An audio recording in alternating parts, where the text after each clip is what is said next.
Today on Carcass, we have a new project in our shop. We'll give you a helpful formula to maintain the drivetrain in a high mileage vehicle. Then we start tearing into our crime-busting cruiser, preparing for its next adventure as a weekend warrior on the track. Plus show you an easy way to firm up the shifts in your transmission.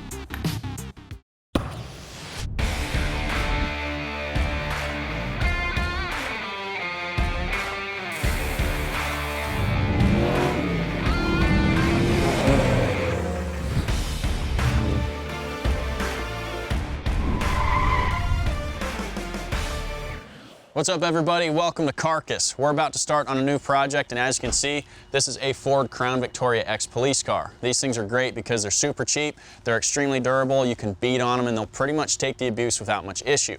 However, when we get new projects, we like to do a few things to them just to stay on top of the maintenance, and so we have a combination of products we're going to use to keep this thing in good working condition, and that starts under the hood.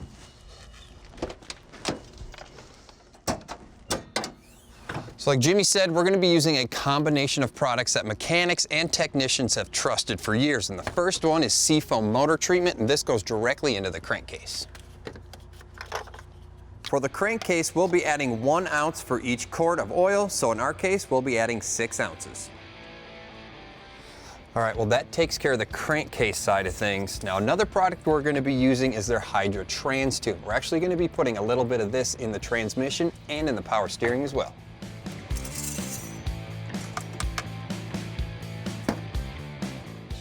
For the transmission, we'll be adding 1 pint, which is the entire can, to the filler tube. And on the power steering side, we'll be adding 4 to 6 ounces.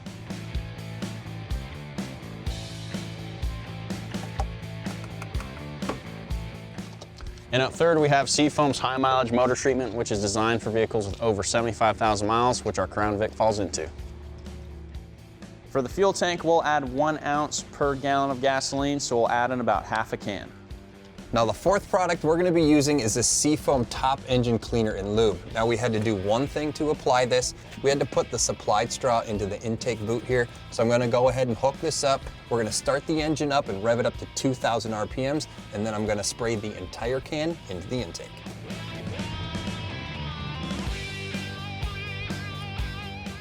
All right, Jimmy, fire it up. 2 grand.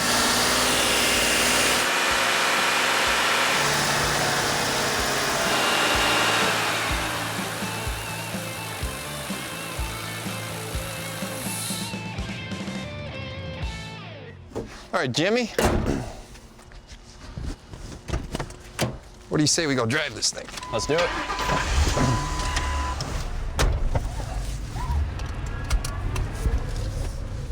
All right, guys, so we're out giving the Crown Vic a little bit of a test drive, trying to get the seafoam work through all the fluids and through the engine. And so we want to tell you guys what we're doing with this car, what the purpose of the build is, and it pretty much revolves around having cheap fun, because this car is the Panther chassis, which includes the Crown Vic, the Marauder, and the Grand Marquis. Grand Marquis. Yeah. So those 3 cars, they have a class called the Spec Panther class, which is part of the auto interest group. They do these high performance driving days, and a bunch of guys have gotten these cars because they're so cheap, and they kind of compete against one another trying to lay down the fastest times on the track. And so this is our platform to go out and run with those guys. We got lucky enough to actually ride in one of these cars with Rick Hoback when we ran up to NCM and hooked up with the auto interest guys. And let me tell you something, Rick can drive the car. Yeah. And it's unbelievable how this platform, this Panther platform, handles out on a track. Like, you would think you're in a legit race car at that point. Jimmy got to sit in the front, I got to sit in the back, and I got super sick. I don't know if you guys watched. If you watch real close, my demeanor completely changes a couple laps around, and I was so close to putting the window down because I was gonna have to just, you know, let it all go out the window. But that just kind of tells you something. A good instructor and a good driver can do wonders on a track. Mm-hmm. And B, a good platform or chassis makes it just, well, I guess enjoyable for whoever's driving, not whoever's riding, but. Yeah, so for 2,000 to 5,000 bucks, depending on what you want to spend. You can pick up one of these cars, which, especially if you get a police interceptor, they have a lot of heavy duty equipment already on them because they are made to go out and just, you know, jump curbs, hit cars, or whatever you want to do with it. So it's full chassis car. They have pretty good brakes to begin with, but that is something we can upgrade. Right, that's on the safety side of things. Yep. Right. The police interceptor specifically have a heavy duty cooling system. And yeah, like they're a big heavy car, but they got a big V8. They're pretty quick. Yeah. They stop and turn really well. So within the spec class though, we can't do a whole lot of modifications because the point of this is to keep it cheap. Yeah. You don't want to go out and spend a bunch of money on building a race car or all these fancy parts. So we're pretty limited on what we can do. But one thing on the safety side are brakes. So we can upgrade the brakes a little bit because when you're out on the track, you're really demanding a lot from your brake system. The fluid can boil, all that kind of stuff. And so that just comes down to strictly safety. Right. So we will be doing some of that, but there are a few other things we can do.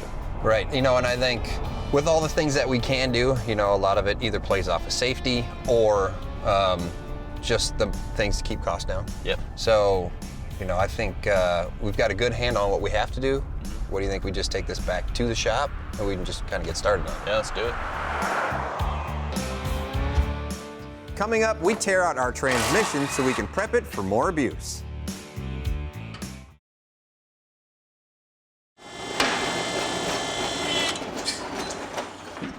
All right, guys, well, we have the Crown Vic up on the hoist, and like we said when we were driving this car, there's only a couple things that we can do to it per the spec rules, and one of those is to improve the shift points on the transmission. So we're gonna put a shift kit in there, and this is a good performance upgrade because it'll give us firmer full throttle shifts, which is a good benefit to have on the track. So now we're gonna take the transmission out of here, which you don't have to do to install this kit, but for the sake of showing you guys what we're doing, we're gonna get this thing out of here and get it on the table.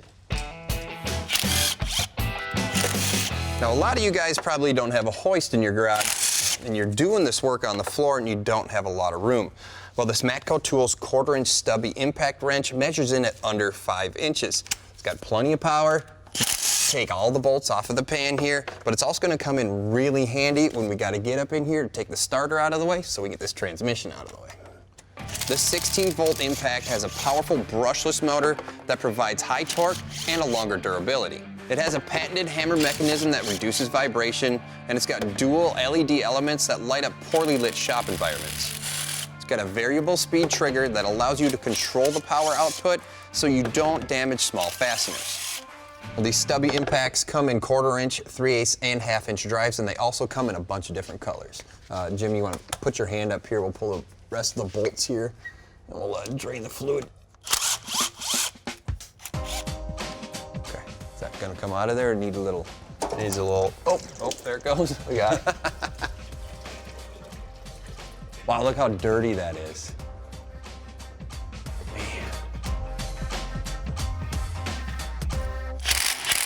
All right, the pan's back on. We've got all the fluid drained out, and we're just gonna keep moving on the parts and pieces to get the transmission out of here, but I am gonna spray the exhaust manifold studs here and the exhaust back here with some of the Seafoam Deep Creep. We're just gonna kind of let that set in.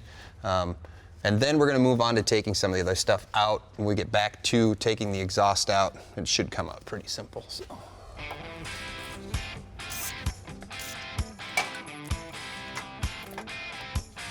We'll get the starter out of the way and follow that up with the lower flywheel cover. And then we'll remove the drive shaft.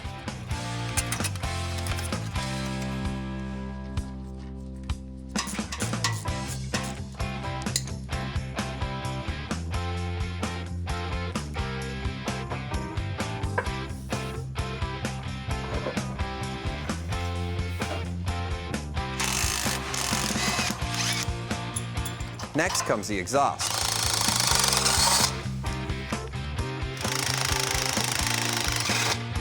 Nice. They didn't break.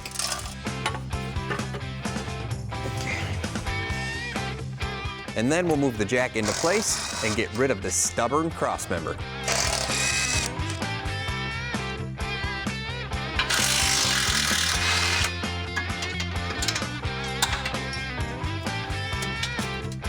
That's really, really in there.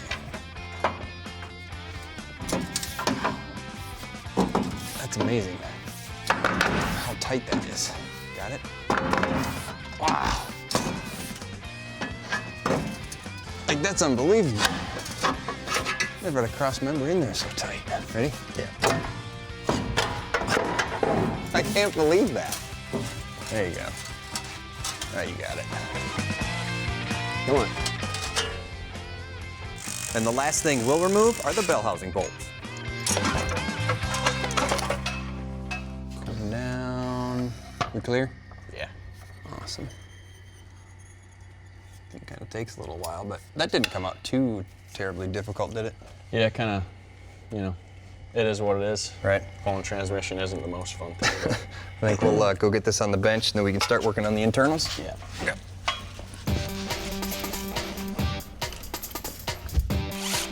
We firm up the shift points in our transmission, giving us better performance. Hey guys, welcome back. When you're wanting to put a transmission in your vehicle, there's a lot to consider. First and foremost is the transmission itself. And at Summit Racing, they have a wide variety of transmissions to choose from, whether that be Ford, GM, or Mopar, and everything from an OE style replacement all the way up to high horsepower drag racing applications. And after that, you want to start looking at your torque converter. And it's kind of the same thing. Everything from OE style replacements, mild street driven cars, all the way to drag race vehicles that you need a very specific stall speed to fine tune your run down the track. And if you are doing racing or any kind of spirited driving, it's a good idea to have a transmission cooler on your car, and there's two ways to go about that. One of them being just the heat exchanger by itself, where you'd mount this in front of your radiator, or another place where you have a lot of airflow to carry that heat away, or you can go with something like this one where it has a little fan on top. And that's good for like a rock crawler, something that's slow moving, there's not a lot of airflow, or if you just don't have any other place to put it, you can mount it underneath your vehicle, so that's a good option as well. Now on to shifters, what you need really depends on the transmission type. If you're using a non-electronically controlled transmission, something like this B&M ProGate shifter works well because it's operated by a cable, and you can put the shifter wherever you want as long as the cable reaches, maybe somewhere on the floor, or you see it in trophy trucks sometimes, they mount it high on the console. Now if you have an electronically controlled transmission, you can use something like this from Low Car, where it has the wires for your transmission control unit. And this one in particular is really cool because it has the option for a sport mode, and it allows you to manually shift through the gears. And one last thing to consider is just your basic shift kit. This is a nice mild performance upgrade for your stock transmission just to give it a little more firm, positive shift. And as far as our Crown Vic goes, there's two things we can do. One of them being install a transmission cooler and the other being a shift kit. But because this car is so heavy duty anyways, it actually has a cooler on it already. So we are only going to install the shift kit. To get this installed is pretty basic, especially because we have the transmission off the car already. So we'll get this all opened up and dive inside.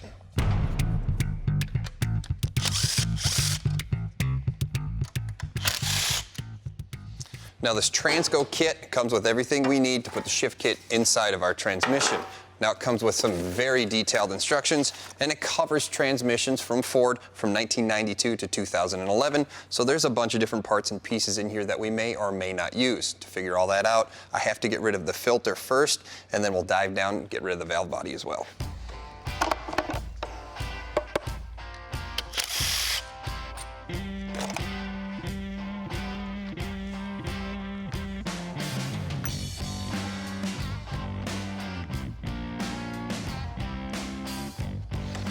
All right, well now that we've got the valve body out of the way, we can go ahead and start installing the pieces from our shift kit. And per the instructions, the first place to start is right here at the second accumulator. With the cover out of the way, we'll remove the old springs and replace them with the new color-coded springs per the instructions.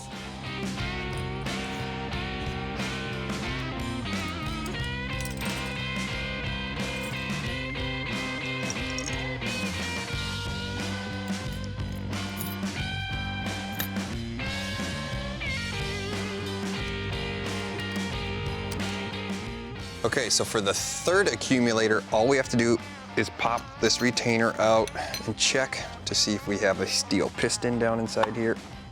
And we do, so I'll reassemble all of this and then we'll install the supplied spacer.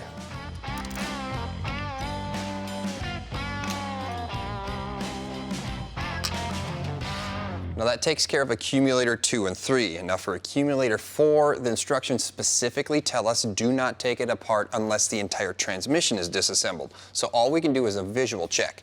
So we have to look at the 2 tabs of the snap ring here to make sure they're not broken off or missing, which they aren't. So that's going to wrap up this side of the transmission. Now we're going to move on to the valve body. Okay, so now onto the valve body. We have to take this plate off the bottom here because we're going to end up drilling some specific holes in that plate. Now the kit comes with some drill bits and you choose the size of the drill bit per the way you want your transmission to shift. So we'll get this plate off of here and start drilling some holes.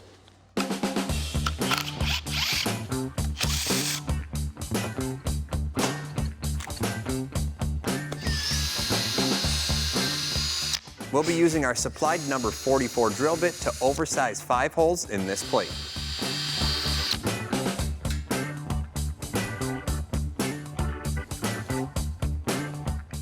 Next, we'll remove a couple of the valves and replace the springs with the ones included in the kit.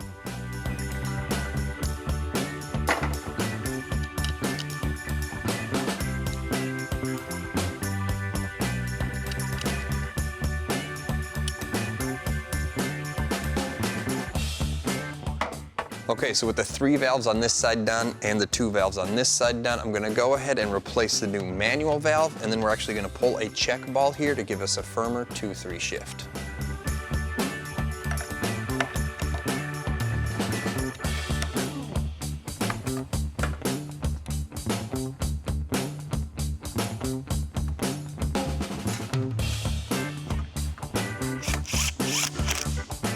Okay, that wraps up the bottom side. Got a couple more things to do on the top side here. I gotta remove this plate, we gotta drill a couple holes, and then we'll add a relief valve as well.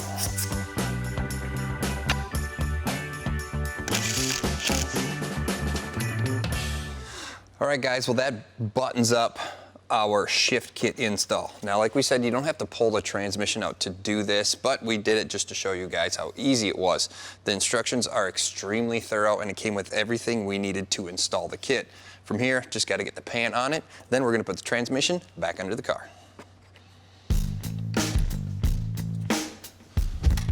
We address a few leaks underneath and give our engine some much needed attention. Hey guys, welcome back. Jeremy and I got the transmission back up in the car, and now it's time to take care of a few things just to give it a little bit of a tune-up. The first is replacing the oil cooler lines, because the ones that are up under here, they look like they've been leaking for quite a while. And then we'll go up top and replace the spark plugs. I've already dropped the oil out of this thing, so I just got to take a couple bolts out and replace the lines. I'll take the lines off at the cooler first, and then take them off at the engine.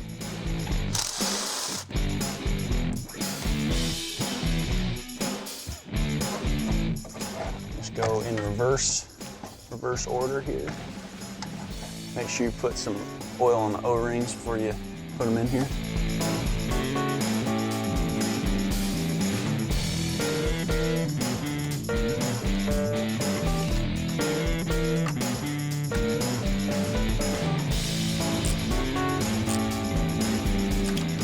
Takes care of that. All right, one last thing we're gonna do here is change out the spark plugs, then we'll fill it with fluids and fire it up.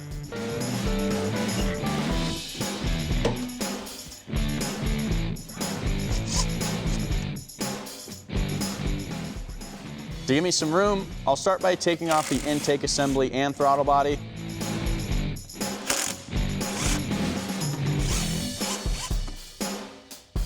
Then I'll take off the fuel rails and the coil packs to access the spark plugs.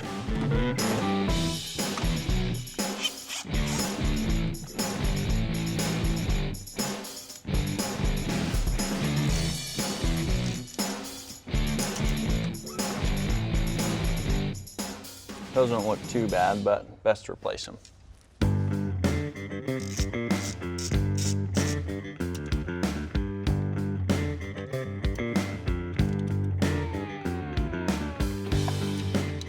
After checking the spark plug gap, I'll put in the new ones and put everything back together.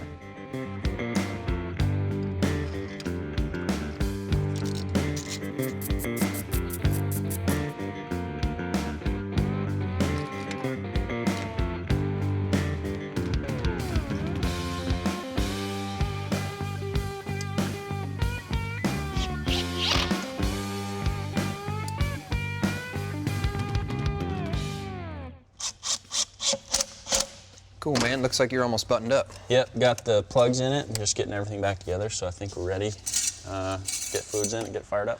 Yeah, I got this cool little funnel. This is gonna make our lives a whole lot easier. Sweet. This Flexol funnel from Tech Products is a heavy-duty funnel which is made up of a chemical-resistant nitrile rubber to hold up to various oils and fuels. Its flexible design allows you to squish or bend the funnel into tight places for your convenience. It has an integrated handle to help you hold the funnel comfortably. It comes in multiple sizes and colors to meet your needs. This Flexol funnel is also suitable for gas and diesel and several other fluids you find underneath the hood of your car or your truck. Looks like we got it all wrapped up. Yeah, I think we're good. Why don't you fire this thing up? We'll check for fluids and if we got any leaks here. All right, here we go. Go for it. Fired right up. If you like anything you've seen in today's show, be sure to check out PowerNation TV.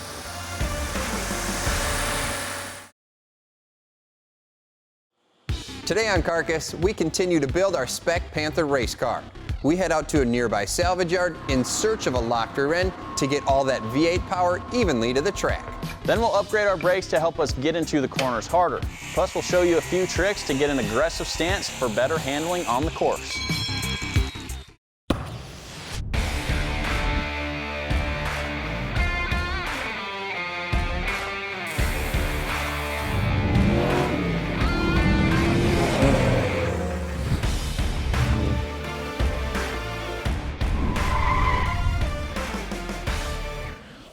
Hey guys, welcome to Carcass. Well, we are still working on the Spec Panther. We're out here at AM Salvage in Unionville, Tennessee, and we're looking for a specific rear axle. And per the spec rules, we can't put any aftermarket parts on the car, but if you can find stock replacement parts, i.e. a stock axle with a locker in it, you can do that, and that's a good performance benefit for us. So we're gonna go find and pick one out. Yeah, I think they're over here somewhere. All right, let's do it. Let's go for a walk. Come on, kitty. Come on, kitty.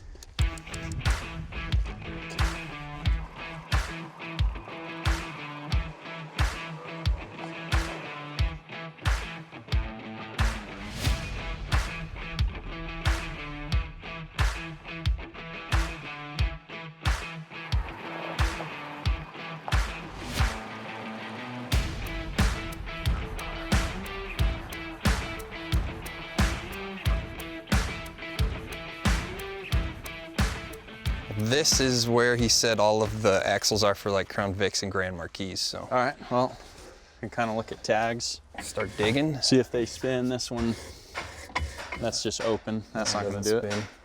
We'll keep digging here. Oh, this one says it's from a Crown Vic. But, police too. Yeah. See if this one spins. All right, that side's not spinning, so. Yeah, this side's not spinning, so it must be open. We can check the tag on this one. No, that doesn't have an L on it. I actually think this one is. Down there? Yeah. Cool. It's got an L between the gear ratio, so. Awesome. Yeah, we'll just have him pick this one and check it out. Dig it out, yeah.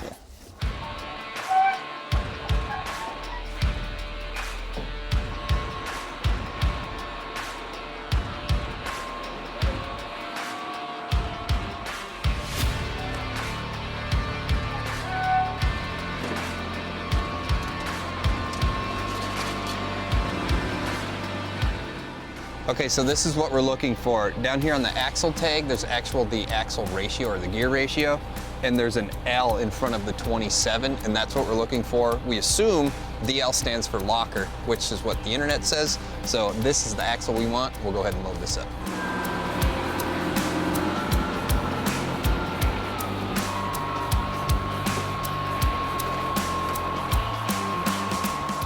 All right, what do you say? We're all loaded up. Get back to the shop and clean it up? Yep, sounds good.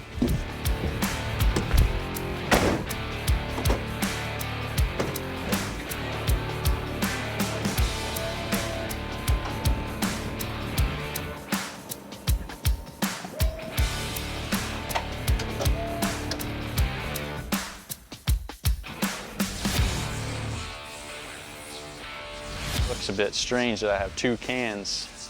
It's for twice the cleaning power.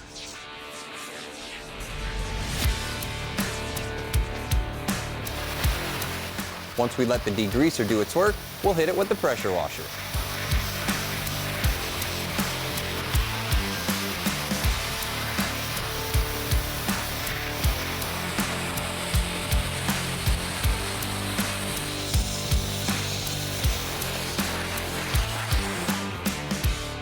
Jeremy did a good job cleaning up the axle outside, and so the plan here is to get the axle out from under the Crown Vic. We got to steal some parts off that one to put on this one, but in the meantime, I'm going to be taking this one apart. We'll clean it even a little bit further, and then we'll give it a nice coat of paint.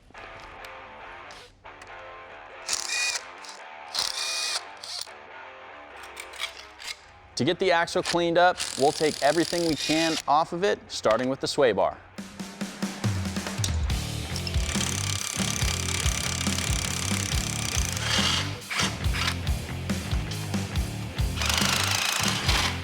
After that, we'll take out the control arms, the Watts link,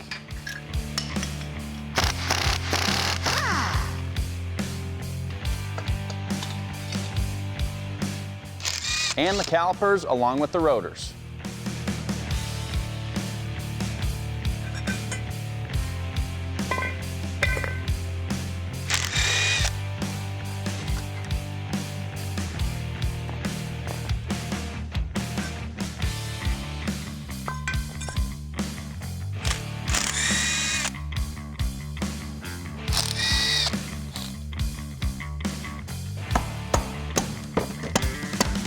Then we'll take the diff cover off and drain the fluid so we can service it later.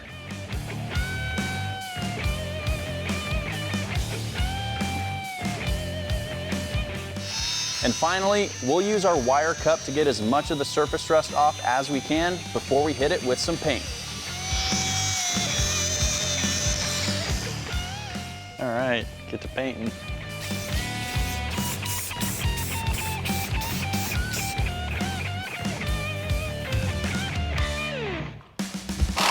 Coming up, we get our old rear end out so we can add our true track setup.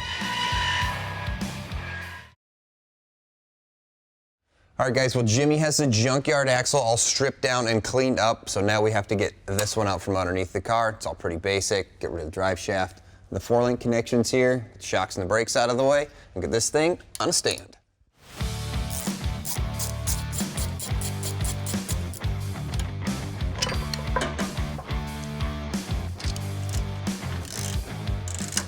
After we get the drive shaft off, we'll start tackling the hard parts. Most of the stuff comes off pretty easy with the help of a breaker bar and some elbow grease.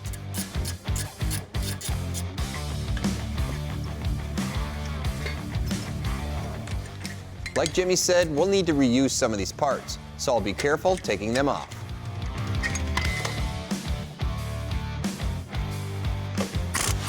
When removing the rear axle, you only want to loosen the bolts for the lower and the upper control arms. That way the axle won't fall out of the car. But we will be removing the sway bar links before we set the axle down on its stand.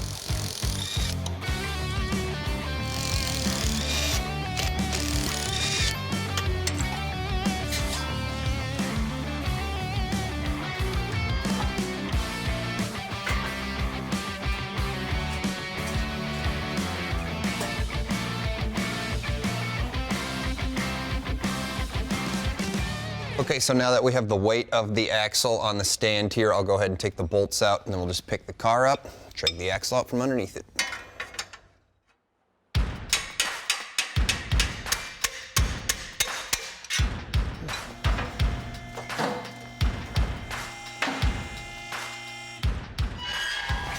All right, guys, well, we got the axle out from underneath the car, and we got to switch some parts over, but let's go over how to figure out if you guys have a lock differential or not. Well, there's a couple quick and easy ways to do that. One is if you have the tag on the axle like we saw in the junkyard, you can check that. Or specific to our Crown Vic, if you have the door sticker on the B pillar, you can have a code for the axle. In our case, we had a Z code, which means we don't have a locked rear diff. But if you guys had a locked rear differential, you would have an X code. But what if you don't have any of that information? Quick and easy way you guys can test that is if you put one hand on the rotor or the axle shaft on this side, and you can spin the diff over yet. That means you don't have a lock diff, unlike that axle right there. So on our new axle, this one is equipped with Ford's traction lock differential, so if we try to do that test, both axles would spin in the same direction. But if you're in a junkyard or something, the brakes might be seized up, and if you don't have access to tags, how else can you figure it out? Well, the easiest way is to just pop the cover off, and specific to the traction lock differential, they have this S-spring in here which preloads the clutch packs, and luckily we were able to verify ours with the tag, but there are multiple ways to do it. We got a couple parts that we got to switch over to get this thing back underneath the car, and when we're done doing that, we're going to do one more quick little upgrade.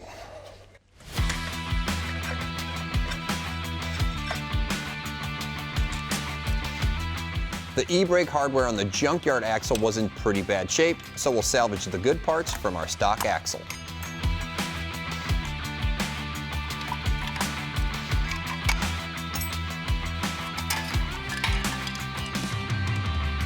All right, now we'll just use that hardware. We're gonna just replace these e-brake shoes with just ones that we picked up from our local parts store. The adjuster in there. Then we got one more spring to do, and we'll move on.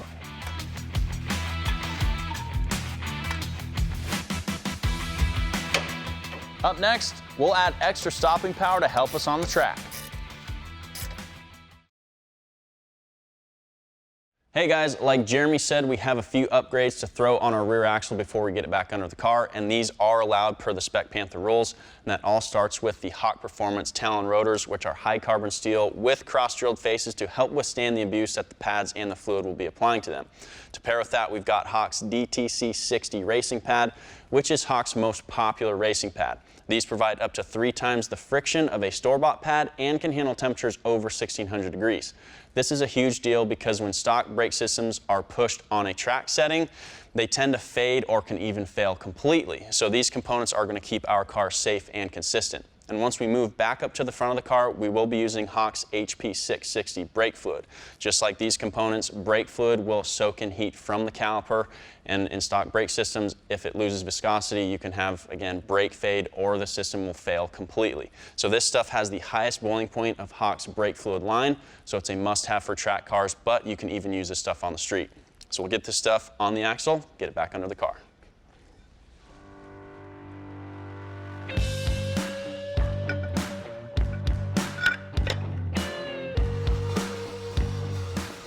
This should go pretty easy, I think. Yeah. Kind of moved underneath here, we'll be all right. Yep, lower the car down. Yeah, go ahead. All right, here we go.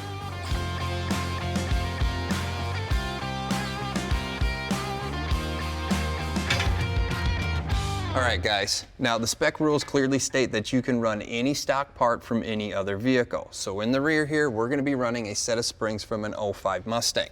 Now, besides for the physical difference between the two, there's also a spring rate difference. The Mustang's got 135 pounds per inch spring rate, and the Vic's got 163. Now, that may or may not give us any gains on the performance side of things, but that is going to make the car sit a little bit lower. At least we hope it will, and that's always a good thing. So what we're going to do here is get the springs installed, and then we're going to wrap up the install of the rear axle.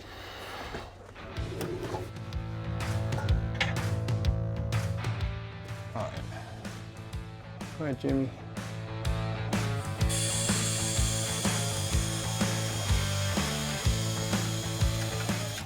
A little bit, a little more. Right about there. Then we gotta just kind of shift. Oh, what's the way? There's one. Ready? Yeah. There it goes. Cool.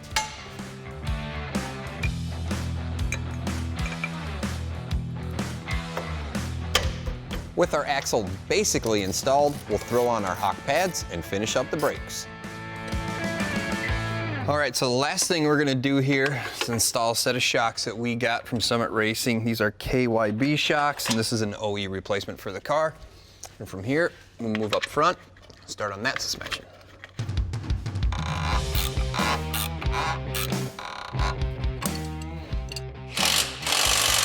All right, well, that basically buttons it up back here. I got a couple more things I gotta take care of, like the drive shaft and the Watts link. But then we will go ahead, transition to the front, tackle that suspension too.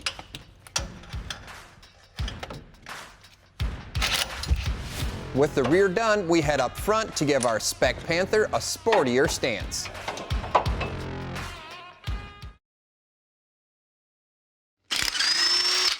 We've got the rear axle back under the car now, and we're moving up to the front. To get the drop we need up here, all we have to do is take the strut and spring out of here, take the spring off, cut the spring down just a little bit, and then we'll throw that on a new strut and get it back under here, and the front should match the back.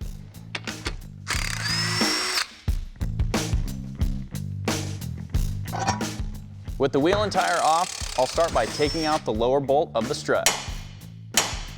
All right, I think that's pretty well seized in there, so we'll have to get some heat on it. All right, so sometimes bolts get stuck. You hammer on them, do whatever you can, but ultimately use some heat. Usually this helps, and sometimes even that doesn't work, so you either have to actually cut it with the torch or find another way to cut it and get it out. So we'll try this. Hopefully it works.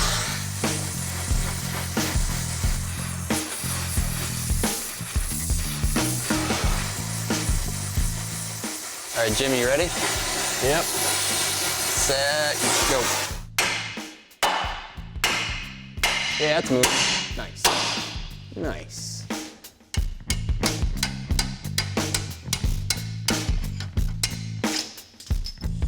With the lower bolt finally out, I'll go up top and take off the 3 nuts holding the strut in.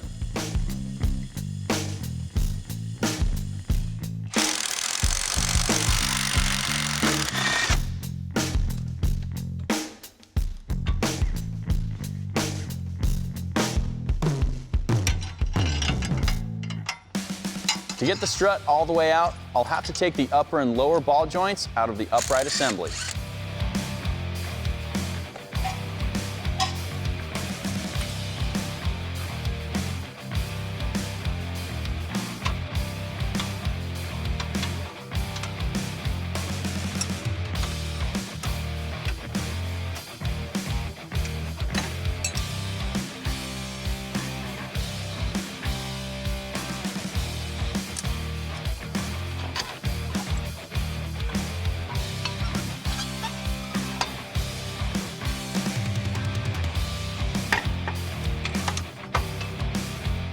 All right, let's get this spring off and we'll cut it down.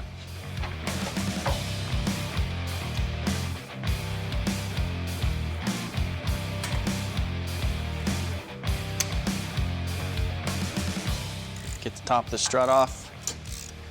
After that, we'll take the spring off and get to cutting.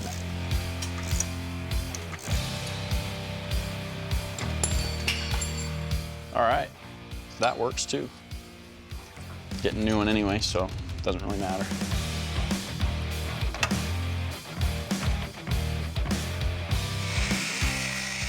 We're just gonna take out 1 coil to start, but we do think this will give us all the drop we need. If not, we can always go back and cut more later.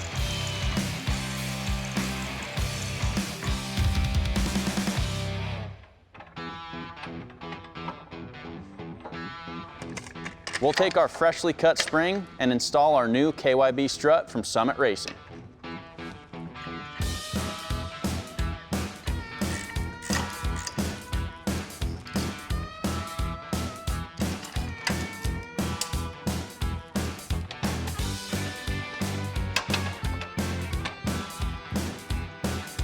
All right, get this back in.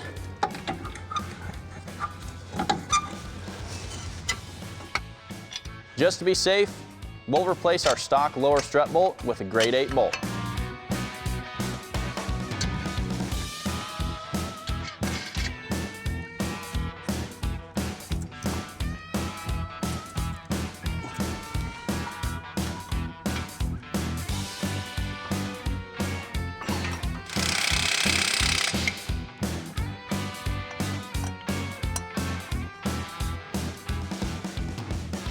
All right, that wraps up the front, and just like in the back, we're gonna throw on some Hawk Performance rotors and pads, and then I'll go back up top and tighten the top of the strut. And since we have the car up in the air, we figured it'd be a good time to tackle the exhaust system. Now, we plan on driving this car on the street, so we want to keep the catalytic converters underneath the car, and there's really no point in doing this big, elaborate exhaust system anyways, so we're going to keep it nice and simple. What we're going to do is just replace the muffler with these Summit branded mufflers. It'll give us a nice, good tone. We got a little piece of pipe here to help us tie this all together, so I got to get back underneath the car. We're just going to cut the old mufflers out, and then we'll weld all this stuff in.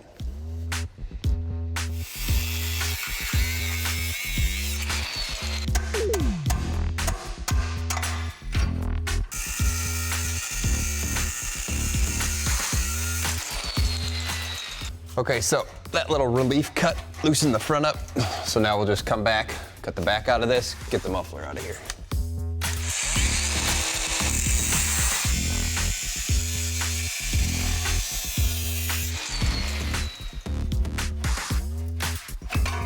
That. Same thing goes for the second side.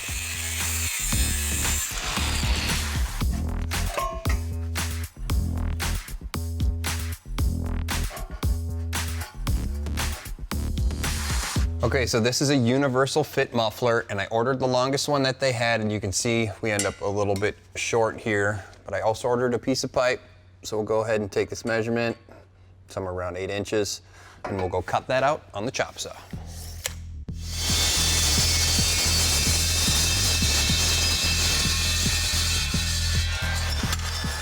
All right, let's do a quick test fit. Let's see how this works. Yeah, that should work just fine. From here, we'll just prep everything, fire up the welder, get this all welded in.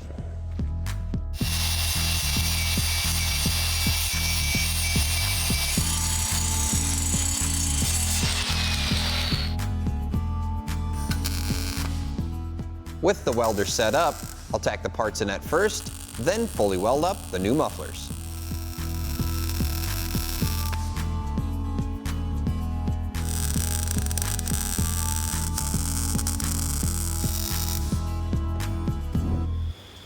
Look at that. Yeah, what do you think? Would you just look at that?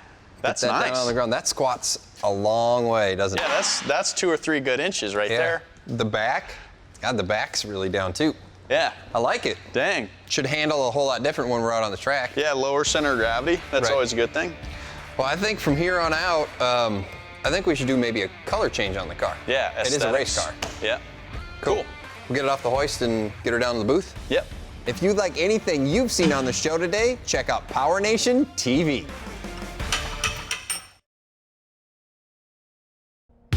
Today on Carcass, our Crown Vic is screaming to the finish line, but first we need to straighten out some dents and address some cracked fiberglass. Then we head into the paint booth for a patriotic paint job. Plus, we'll add some new wheels and tires before stretching the old cop cruiser out on the race course.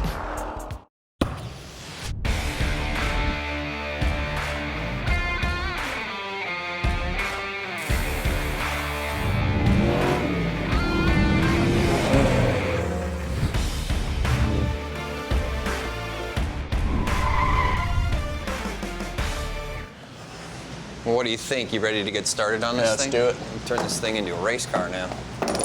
Hey guys, welcome to Carcass. Well, we have the Crown Vic, which is our Spec Panther, down here in the prep booth, and it's about time to turn this thing into a race car, and that usually comes with kind of a color change. And we're just gonna keep it really basic here. We'll use some Scotch-Brite to prep the areas we're gonna paint. Jeremy's got a spot on the front. He'll do a little fiberglass repair, and I have a dent over here I'll take care of. So nothing too crazy, but we do wanna make it look different. Right, so we might as well just get right into it, right? Yeah.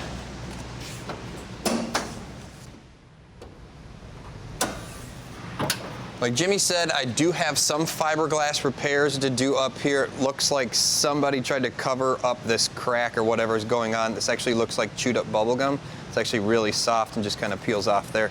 So we're gonna go ahead and get rid of that, see what's underneath it so we can figure out how to make the repair.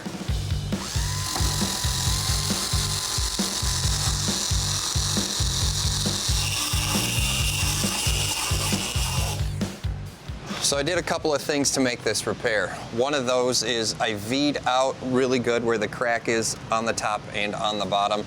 And I also prepped a large area on the top, and I prepped a very large area on the bottom. We're gonna end up making most of our repair from the bottom. That's where our strength is gonna come from. And from the top, we'll just put a small layer of fiberglass on here because we're gonna have to come back and do some body work later. What I did is I went to a local auto parts store and I picked up this fiberglass repair kit. Comes with the hardener and the resin. It also comes with some of this fiberglass mat. So the easiest way for me to do this is to just spread it out, and then we'll cut out our sections, and then we'll mix everything up.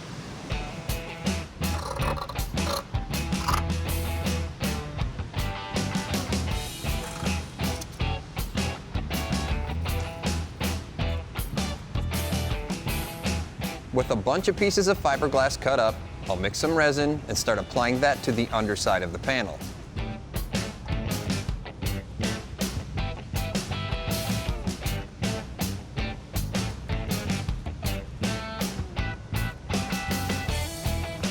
Then I'll do the same for the top, making sure the mat is completely covered.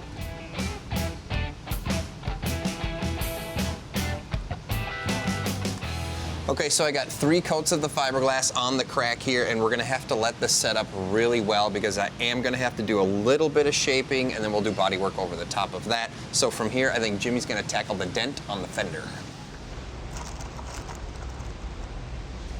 For this dent right here, we're gonna be using the paintless dent repair method, which is something we have done before.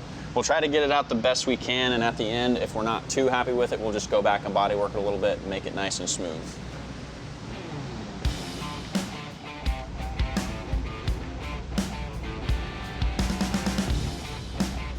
All right, we'll try to pull on this guy a little bit.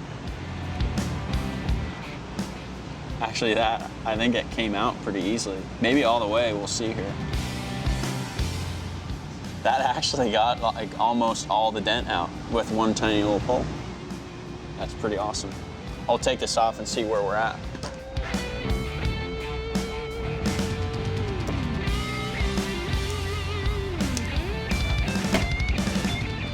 All right, so I don't know if you can see this, but there is still just a little bit of a dent there, so we'll come back and body work this later, but we'll get a little bit farther in our prep before we do that.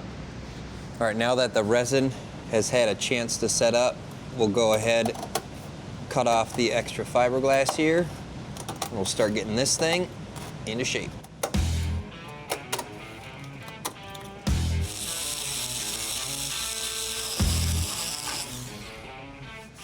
Yeah, it should work. From here, we'll just grab some sandpaper, finish scuffing that down, and we'll smear it with a little bit of body filler.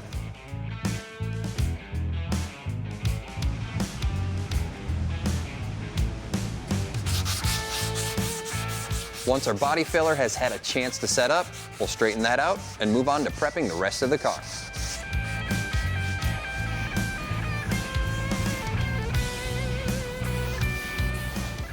To make this go a little bit quicker, we'll be using both a DA and some red scuff pads.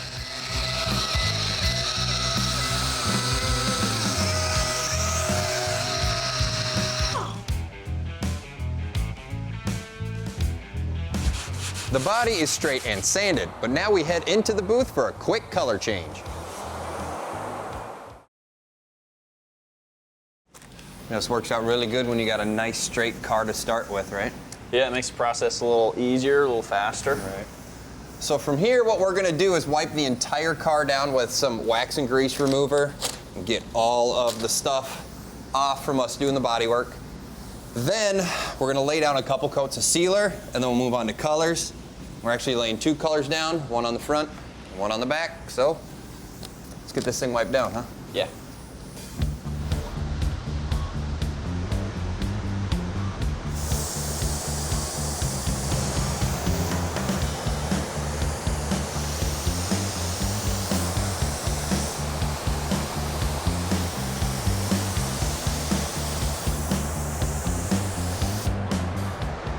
All right, so we've got our primer sealer laid down on the Crown Vic, and we're on to our first color, which is Summit Racing's Viper Red. This is just some extra paint we had left over from a previous project. So we'll get this mixed up and start shooting.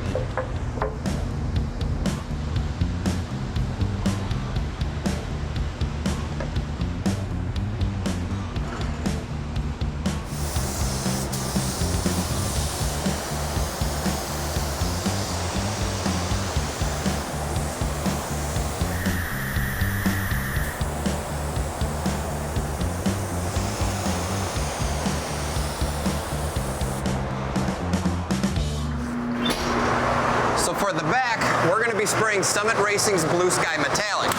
It's mixed 2 to 1, just like the red that we put on the front. So from here, I'm going to lay down 3 wet coats, and then we'll move on to clear. With both the red and the blue, we're spraying with a 50% overlap. Both of these colors will really pop on the racetrack.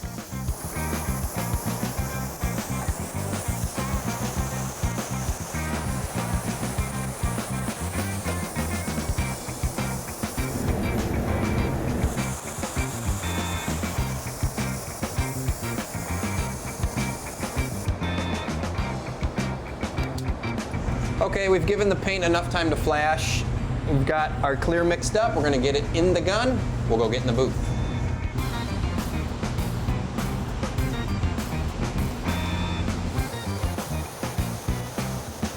For our clear, we'll be doing 2 coats using a 75% overlap.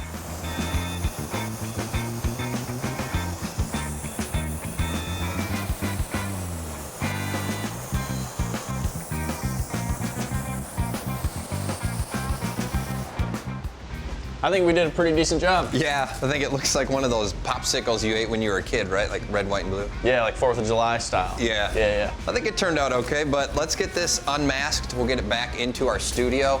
We got a couple more things we got to do, and we'll take it for a rip, right? Yeah, sweet. Before we hit the track, we'll add some new rubber and safety equipment. Well, what do you think? Crown Vic's got a fresh coat of paint on it. I think it looks pretty good. Yeah, it does. We have a few more things to do, like wheels and tires to finish up the outside, and then a couple things on the inside in terms of safety. So once we get that done, we'll be ripping in no time. Right, I think we'll put a couple stickers on it to make it look like a real race car as well. I'm gonna get the wheels and tires off of this if you wanna go grab the new ones. Yeah. And for our wheels and tires, we're going with a set of TSWs wrapped in Nitto NTO5s. Per the Spec Panther rules, the wheels are open. You can run any diameter, any width, but the tires, you have to meet 2 criteria. You can't be wider than a 275, and your tread wear has to be 200 or higher. So this setup falls within those rules. They look way better, and they should give us a lot of grip.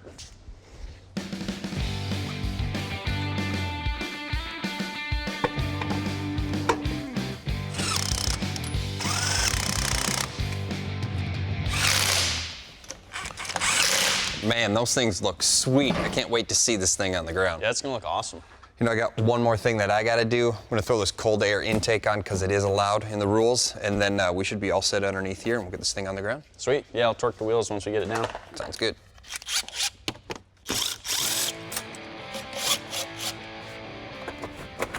Get this out of here.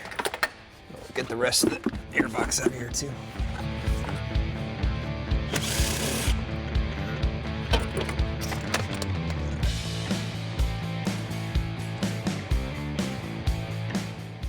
Get the box in here and throw a couple bolts in it quick.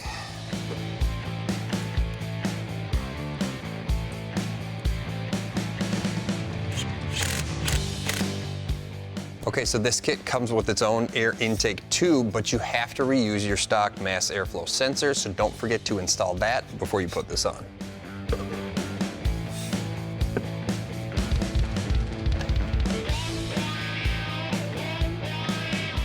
All right, well that wraps up everything under the hood.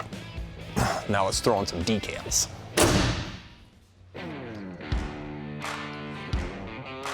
Right about there, I think.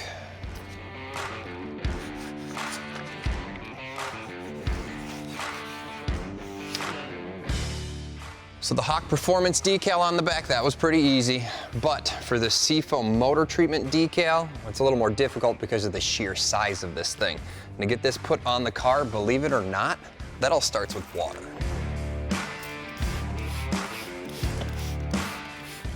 All right, so we got the hood sprayed down. Now before I actually put the decal on, I gotta peel the backing off because we're actually gonna spray the back of the decal as well. It's just gonna help everything kind of sit on there and kind of slide around if we need it to.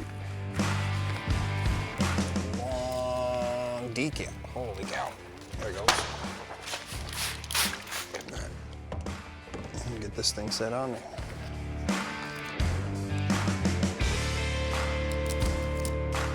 So we put water on it so you can move it if you have to.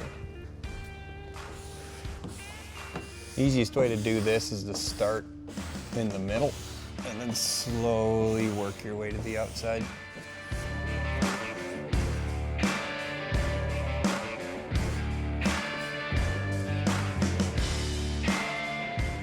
Okay, well, it's all on there. Now it's time for the fun and the scary part. Peel it back and see how you did. It's gonna be a little nerve-wracking sometimes. But as long as you did it right, it should stick on there. Perfect. For the other two decals, we'll do the exact same thing.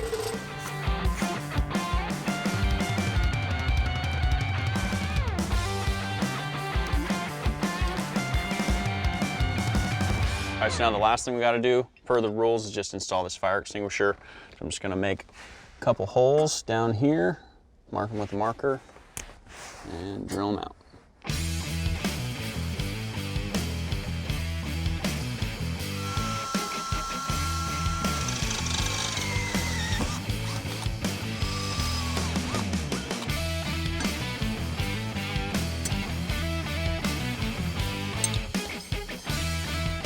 All right, final piece. And now we are ready for the track.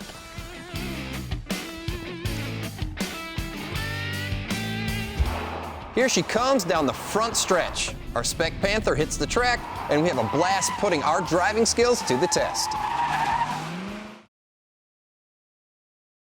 Hey guys, sun is shining. We are at the Nashville Super Speedway and we're here to test out the Crown Vic. We get to run this thing on their infield course and we actually do get to take it out on the speedway a little bit. Yep, we've done some modifications to this. If you guys have been following along, you've seen all that. And I think the biggest difference will just be these 200 treadwear tires are a little bit more sticky.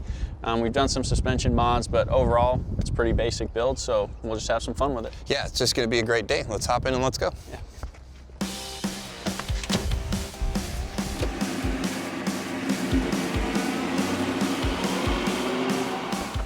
Holy cow.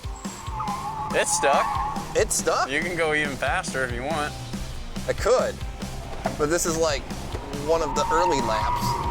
Are you 2-footing it? No. You gotta. I should. It's scary though. You can get the car around better. You kind of trail brake it in there and get the nose to dive and get the rear end to spin around a little bit. Now we'll let the car open up. Now I know where I'm going. Oh yeah, I remember how to do this. You can actually see on the track where people are doing lines. Out here, not so much, but yeah, this is pretty crazy. Now the transition between the flat here and technically turn 4, yeah, that's an interesting transition, but there, I suppose you hang it out a little longer and you transition further into the corner. Try to make it a little bit smoother. Yeah. We got good brakes, so we should be able to really have some fun with it. Yeah. And really sticky tires, if you get it to hold. Nicely done. Yeah, I kind of forgot about that whole 2-foot, one on the gas, one on the brake thing. Yeah. It saves you so much time. It does. Yeah, and like you can really control the car with it once we get more experience. Yeah. Yeah, just kind of control the attitude of the car a bit better, make it do what you want. Yeah, this is unbelievable at how well this car actually handles, and this thing's got all sorts of power. It really stops. Yeah, and they really do stop. Like, it really slows down. It picks up speed. There's body roll in it, but not a lot of body roll. It's definitely fun. Yeah, what's nice too though is that since this is kind of a wide open track, body roll's okay because it's a really long time between those transitions so the car can settle.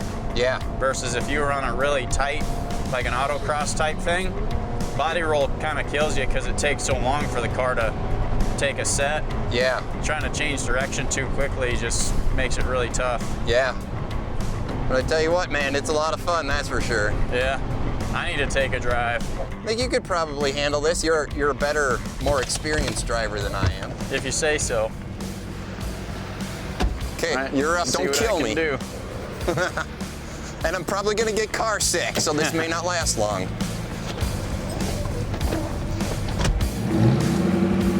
All right, let's give her a shot. everything strapped in tight. I'm gonna hold on to my seatbelt, Yeah. the door, and everything. Oh yeah, all right. You like those brakes, don't Oh my you? gosh, okay. They're right there. Wow. That's fun. Nothing like getting used to a car that you've never driven before, right? Yeah. On a racetrack. Get used to the car on the racetrack. Now, if you spin out, you gotta buy me lunch. Yeah, all right. So you gotta keep total control the whole time. All right, so like you said, you've been out here before. Yeah. You've actually been on this speedway doing real laps Right. in a race car. Yep. What do you think of the car? What do you think of the speedway? What do you think of the track? The car, it's super sticky. Yeah? Oh yeah. Get her going there. Yeah, that held really well. There you go, rumbles. Use all the track there. That's right, you gotta use all of the track. Yeah, I think people underestimate how grippy 200 treadwear tires can be. Right? Or even the fact like this Panther chassis, it's got a full frame underneath it. Like you said, it's got body roll, but it's not so bad because the course is so big out here. Yeah. Body roll's okay because you can straighten yourself back out. Yep. And the car feels pretty balanced too. Yeah. Like it's I'm not great. getting any crazy oversteer, understeer. Yep. I think naturally it still understeers like a stock car would. Right. That's how all OE applications are. That makes it a little safer for people driving. Yeah. But yeah, you know, we cut the springs so it's a little bit more stiff Yep. in the front. Upgraded some springs in the back Yep. for what we could do. Right. We got good brakes in it now from Hawk. It comes down to the guy sitting behind the driver's seat, Yep. or in the driver's seat. Yeah, the brakes are super touchy. Yeah. And all in all, what are we, $5 grand into this thing? Yeah, if that. Yeah, like 5,000 bucks. And we are running, well, we're running on a speedway, but we're having a blast in this. Yeah. You know, for the money, like this is about as much fun as you can have. Yeah, in a street car that is now a race car. you Yeah. know, with little work, really. The transmission shift's great. Like it all kind of came together. Yeah, and like it's a durable car. Like it'll last even if you're beating on it every weekend. Yeah. They have larger cooling system stock. They've got a stock trans cooler. They've got good suspension underneath them. GoPros fall off. Yep. Let me see if I can find that. Hold it. I'm like totally jammed in here. Oh, there it is. I'm gonna do the in-cab action shot from the GoPro. There it is. This is what it's like to drive. This is what it's really like. Hold on. Little off-roading there, okay. Everything's okay. I think this is the most fun turn right here. Coming down here, yeah, so coming off like this, and then just grabbing the wheel.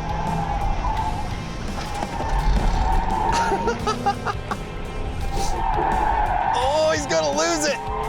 Don't lose it. There you go. And now it's like nice and easy up onto the bank and we're good. Yeah, we got her held. Dude, that's just good old-fashioned fun right there. Yeah. So that's what the super speedway feels like in a Spec Panther. Yeah. That's awesome. That's just a whole lot of fun. Yeah. I hope we get to do this again. Yeah. If you like anything you've seen on the show today, check out PowerNation TV.